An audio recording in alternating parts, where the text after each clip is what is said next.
లక్ష్మి మిత్రకి ధైర్యం చెప్తుంది. మీరు ఈ టైంలో ధైర్యంగా ఉండాలండి.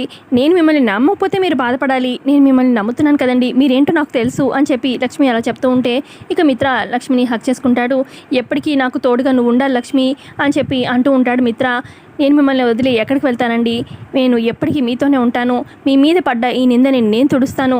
కానీ మీరు ఇలాగా బాధపడుతూ లోన్లీగా ఇలా ఉంటే ఇదంతా ఎఫెక్ట్ పిల్లల మీద పడుతుందండి. మన బాధలు ఇవన్నీ కూడా పిల్లల మీద రుద్దకూడదు కదా.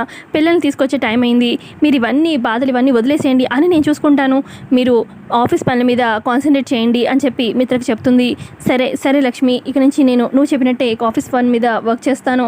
ఇక వెళ్ళి పిల్లల టైం అవుతుంది కదా, స్కూల్ నుంచి పిల్లల్ని తీసుకొస్తాను అని చెప్పి మిత్ర అక్కడి నుంచి వెళ్తాడు. ఇక అప్పుడు లక్ష్మి అనుకుంటుంది, ఎలాగైనా ఈ కష్టాలని మనం దాటేస్తామండి. నా మీద మీరు నమ్మకం ఉంచారు కదా, నేను ఖచ్చితంగా మన ఫ్యూచర్ కోసం ఈ ప్రాబ్లమ్స్ అన్నిటిని సాల్వ్ చేస్తాను అని చెప్పి లక్ష్మి అలా అనుకుంటూ ఉంటుంది. మరో పక్క మనీషా అలాగే దేవి అని రూమ్లో ఉంటారు. ఇక ఒక పేపర్ మీద అన్ని టిక్కులు వేస్తూ ఉంటుంది. ఒక్కటి మాత్రం రాంగ్ వేస్తుంది అనమాట దేవి అని. అప్పుడు మనీషా ఏంటంటే ఇది ఏంటి ఈ పేపర్లో అని చెప్పి అనగానే అప్పుడు దేవి అని చెప్తుంది, ఇదిగో డాక్టర్ చెప్పింది నువ్వు ప్రతిదీ చేస్తున్నట్టు, అంటే ఇక్కడ ఏమేమి ఉన్నాయంటే కాల్షియం టాబ్లెట్స్ వేసుకుంటున్నట్టు, ఇలా టైంకి ఫ్రూట్స్ తింటున్నావు ఇవన్నీ, అయితే spend more time with your husband అని చెప్పి కూడా ఒక కాలం ఉంటుంది, దానికి మాత్రం రాంగ్ కొడుతుంది. ఏంటంటే ఇది వర్కౌట్ అవుతుందా, ఏం చేయబోతున్నారు అని చెప్పి మనీషా అంటూ ఉంటే ఖచ్చితంగా వర్కౌట్ అవుతుంది.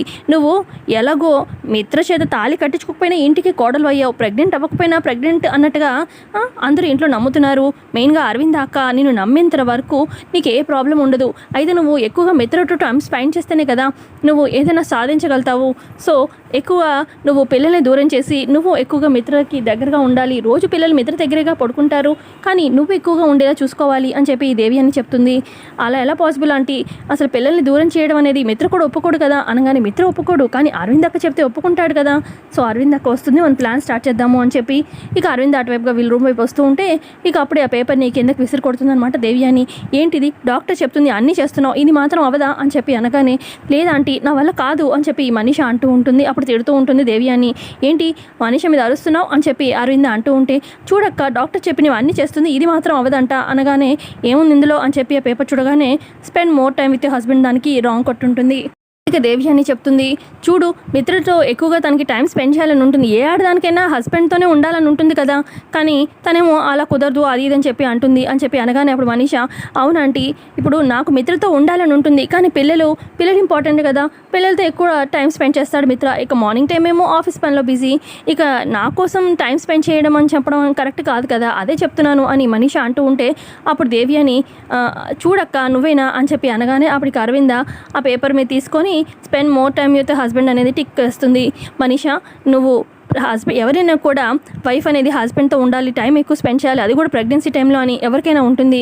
నువ్వు ఖచ్చితంగా మిత్రతో టైం స్పెండ్ చేస్తావు, పిల్లల సంగతి అంటావా అది నేను చూసుకుంటాను, ఇవాళ నుంచి పిల్లల్ని నా దగ్గర పడుకోబెట్టుకుంటాను అని చెప్పి ఇలా చెప్తున్న మాటలన్నీ దూరం నుంచి వివేక్ జాను వింటారు. చూసారా అండి, అసలు ఆ పిల్లల్ని కూడా దూరం చేయాలని చూస్తుంది మనీషా, అసలు అక్కడ దూరం చేసింది, ఇప్పుడేమో పిల్లల్ని కూడా దూరం చేయాలని చూస్తుంది బావగారికి అని చెప్పి ఇక ఇద్దరు వీళ్ళ మాటలు వింటూ ఉంటారు. తర్వాత ఇక అరవింద్ అక్కడి నుంచి వెళ్ళిపోగానే మన ప్లాన్ సక్సెస్ అని చెప్పి మనీషా దేవి అని అనుకుంటూ ఉంటారు. ఆ తర్వాత ఇక వివేక్ జాను అనుకుంటారు, ఏంటి వీళ్ళు ఇంత ఇదిగా దిగజారిపోయారు, అసలు ఎందుకు ఇలా చేస్తున్నారు, అక్క బావగాని సంతోషంగానే ఉండనీయట్లేదు అని చెప్పి అనుకుంటూ ఉంటారు. ఇక జాను అంటుంది, అసలు రిపోర్ట్స్ అలా ఎలా తారుమారు చేశారు, ఈరోజు మనీషా ఇంట్లో నుంచి వెళ్ళిపోతుందని ఎంత సంతోషపడ్డానో, కానీ లాస్ట్ మినిట్లో ఏదో అయింది. ఒకసారి అత్తయ్య గారు ఫోన్ చూస్తే ఇక లాస్ట్ కాల్ ఎవరికి వెళ్ళింది ఆ టైంలో, అదే ప్రెగ్నెన్సీ రిపోర్ట్ వచ్చే టైంలో అని ఏమన్నా క్లూ దొరకచ్చు కదా అనగానే అవును వెళ్ళి చూద్దాము అని చెప్పి ఇక దేవి అని రూమ్లోకి వెళ్తారనమాట. జాను అలాగే వివేక్ ఫోన్ ఎక్కడుంది అని చెప్పి అక్కడ ఇక్కడ చూసి ఇక డెస్క్లో కనిపిస్తుంది అనమాట. ఇక డెస్క్ ఓపెన్ చేసి ఏమండి ఫోన్ ఇక్కడ ఉంది అని చెప్పి జాను చెప్తుంది. ఇక పాస్వర్డ్ ఉంది, దీనికి ఏం పాస్వర్డ్ అని చెప్పి వివేక్ చూస్తూ ఉంటే అప్పుడు జాను ఐడియా ఇస్తుంది, అది ఎక్కువసార్లు మనం ఓపెన్ చేసేది పాస్వర్డే కాబట్టి కొంచెం ఫోన్ని ఒక రకంగా యాంగిల్లో పెట్టి చూడండి, షాడోలో కనిపిస్తుంది అని చెప్పి జాను చెప్పడంతో ఎన్ అని చెప్పి ఇక ఎన్ ట్రై చేయగానే ఓపెన్ అయిపోతుంది దేవి అని ఫోను. ఇక ఫోన్ కాల్స్లో లిస్ట్ చూడబోస్తూ ఉంటాడు. ఫోన్ నెంబర్ని కాపీ చేసుకున్న టైంకి ఇక దేవి అని అలాగే మనీషా రూమ్లోకి వస్తూ ఉంటారు. ఏమండి అత్తయ్య వాళ్ళు వస్తున్నారు అని జాను చెప్పడంతో ఇక అక్కడే కట్టన్ వెనకాల వివేక్ అలాగే జాను దాక్కుంటారనమాట. ఈ హడావిడిలో దేవి అని ఫోన్ అక్కడ మంచం మీద పడేసి కట్టన్ వెనకాల దాక్కుంటారు వివేక్ జాను. ఇక దేవి అని రూమ్లోకి వచ్చి, అమ్మయ్య మొత్తానికైతే అరవింద్ అక్కని బురుడి కొట్టి ఇక మిత్రకి దగ్గర పోతున్నావు, ఇలాగే నువ్వు అనుకుందంతా చెయ్యి మనీషా. అప్పుడు ఆ రోజు నువ్వు ఆ వల్ల కాదు అని చెప్పి డిప్రెస్ అయ్యావు, కానీ నేను సాధిస్తావని చెప్పి నీకు చెప్పాను, నువ్వు అయ్యావు అని చెప్పి ఇక అలా మాట్లాడుకుంటూ ఉంటారు. ఇక సడన్గా దేవి అని, ఇదేంటి నా ఫోన్ నేను డెస్క్లో పెట్టాను కదా, మంచం మీద ఎవరు పెట్టారు, ఎవరైనా వచ్చారా మన రూమ్లో లేని టైంలో అని చెప్పి, పదండి బయటకు వెళ్ళి చూద్దాము అని చెప్పి మనీషా దేవి అని బయటకు వెళ్ళి చూస్తూ ఉంటారు. ఇక అప్పుడే కట్టంలో నుంచి బయటకు వచ్చేసేసి ఇక పక్కకు వెళ్ళిపోతారనమాట వివేక్ జాను ఎవరు చూడకుండా. ఇక జాను అంటుంది వివేక్తోని, వెంటనే మనము ఈ మనీషా ప్లాన్ని వెళ్ళి చెప్పాలి అక్కకి, పదండి అని చెప్పి ఇక లక్ష్మి కిచెన్లో ఉంటే వస్తుందనమాట. ఇక వచ్చి, ఇక అక్క నీకు ఒక విషయం చెప్పాలి, మనీషా ఇప్పుడు నిన్ను బావగారిని దూరం చేసింది, ఇప్పుడు పిల్లల్ని కూడా బావగారికి దూరం చేయాలని చూస్తుంది అని చెప్పి అనగానే, ఏం మాట్లాడుతున్నావు జాను అనగానే, అవును మనీషాను అలాగే అరవింద్ అత్తయ్యకి చెప్పి మొత్తం అంతా ప్లాన్ చేశారు, అసలు కావాలని చెప్పి మిత్రతో ఎక్కువ టైం స్పెండ్ చేయాలి ఉంది మనీషాకి ప్రెగ్నెన్సీ టైంలో అని చెప్పి కావాలని చెప్పి డాక్టర్ చెప్పారు అన్నట్టుగా ఇక మనీషా అలాగే ఇటు దేవి అని అత్తయ్య గారు నాటకం ఆడడంతో ఇక అరవింద్ అత్తయ్య కూడా మాటిచ్చేశారు, పిల్లల్ని నైట్లో నా దగ్గర పడుకోబెట్టుకుంటానని చెప్పి కూడా మాటిచ్చేశారు, మేము విన్నాము అని చెప్పి చెప్తూ ఉంటుందన్నమాట జాను.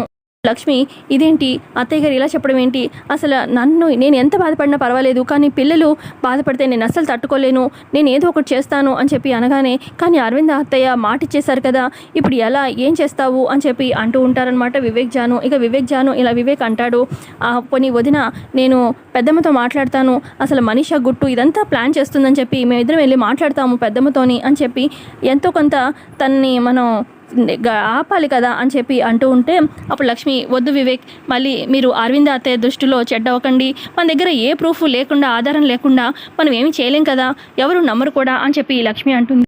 ఇప్పుడు జాను వివేక్ చెప్తారు, ఇందాక మేము అరవింద దేవి అని రూమ్లోకి వెళ్ళాము, అయితే అక్కడ ఫోన్లో ఓపెన్ చేయగానే ఇక అదే టైంకి రిపోర్ట్స్ వచ్చే టైంకి ఒక అన్నోన్ నెంబర్కి ఫోన్ వెళ్ళింది ఆ దేవి అని అత్తయ్య ఫోన్ నుంచి. అయితే ఆ ఫోన్ నెంబర్ కాపీ చేసే టైంకి ఇక వాళ్ళ రూమ్లోకి రావడంతో మేము చేయలేకపోయాము, ఏదో జరిగింది అక్కడ, రిపోర్ట్స్ తారుమారయ్యాయి, అది ఏంటనేది నెంబర్ కనుక్కుంటే మనకు ఒక ఐడియా రావచ్చు అని చెప్పి జాను వివేక్ అంటూ ఉంటే, అప్పుడు లక్ష్మి, ఏమీ అవసరం లేదు, ఆ టైంలో వాళ్ళు రిమోట్స్ తారుమారు చేశారని అర్థమైపోతుంది కదా, కానీ అసలే అరవింద అత్తయ్య ఈ ప్రెగ్నెన్సీ విషయంలో ఏమీ చేయొద్దు అని చెప్పి స్ట్రిక్ట్ వార్నింగ్ ఇచ్చారు, సో మనకి టైం రావాలి, ఏదో ఒక ప్రూఫ్ దొరుకుతుంది, అప్పుడు దాకా వెయిట్ చేయాల్సిందే ఓపిక్గా, అయితే నేను అరవింద్ అత్తయ్యతో మాట్లాడతాను, పిల్లల్ని దూరం చేయకూడదు అన్నట్టుగా నేను చూసుకుంటాను అని లక్ష్మి చెప్తుంది. తర్వాత ఇక లక్ష్మి, నేను చూసుకుంటాలే జాను, ముందు మీ ఇద్దరు సంతోషంగా ఉండండి, ఇంట్లో గోళ్ళ వల్ల మీరు సంతోషంగా ఉండలేకపోతున్నారు అని చెప్పి వివేక్ జానులకి చెప్తూ ఉంటుంది. ఆ తర్వాత ఇక కిచెన్లో పని చేసేసుకొని ఇక లక్ష్మి రూమ్లోకి వెళ్ళబోతున్న టైంకి మనీషా వస్తుంది. ఏంటమ్మా లక్ష్మి, కిచెన్లో పని అంతా అయిపోయినట్టుంది, నాకు కొంచెం జ్యూస్ చేసి ఇవ్వు అనగానే, నేనేం పని మనిషిని కాదు అనగానే, అరవింద్ అత్తయ్య చెప్పారు కదా నేనేం చేయమంటే చేయమని, ముందు జ్యూస్ చేయి అనగానే ఇక జ్యూస్ చేస్తూ ఉంటుంది. ఇక అప్పుడు మనీషా ఏమో రెచ్చిపోయి, నాకు మిత్రకి ఫస్ట్ నైట్, మేము ఇక చాలా హ్యాపీగా గడపబోతున్నాము, ఇక ఊహల్లో తేలిపోబోతున్నాము అని చెప్పి నైట్ గురించి చెప్తూ ఉంటుందన్నమాట మనీషా. అక్కడ తప్పిపోతారేమో అని చెప్పి లక్ష్మి అనగానే, ఏంటి సెటైరా అని మనీషా అంటుంది. ఏం లేదులే కానీ ఇదిగో జ్యూస్ తీసుకో అని చెప్పి ఇక జ్యూస్ ఇస్తుందన్నమాట. ఇక జ్యూస్ తీసుకొని మనీషా అక్కడి నుంచి వెళ్ళిపోతుంది. తర్వాత లక్ష్మి కిచెన్లో నుంచి బయటికి రాగానే ఇక జయదేవ్ ఒక దగ్గర కూర్చొని బాధగా ఆలోచిస్తూ ఉంటారు. ఏంటి మామయ్య ఇలా పడుకోకుండా కూర్చున్నారు అనగానే, ఇంట్లో జరుగుతున్న పరిస్థితులు ఇవన్నీ చూస్తూ ఉంటే నిద్ర ఎక్కడ పడుతుందమ్మా, చాలా బాధగా ఉంది, నీకు ఎంత అన్యాయం జరుగుతుంది అని చెప్పి జయదేవ్ బాధపడుతూ ఉంటారు లక్ష్మి దగ్గర. ఇక ఇంతే అండి ఎపిసోడ్లో చూపించింది. ఎపిసోడ్ నచ్చితే ఖచ్చితంగా లైక్ చేయండి. థ్యాంక్స్.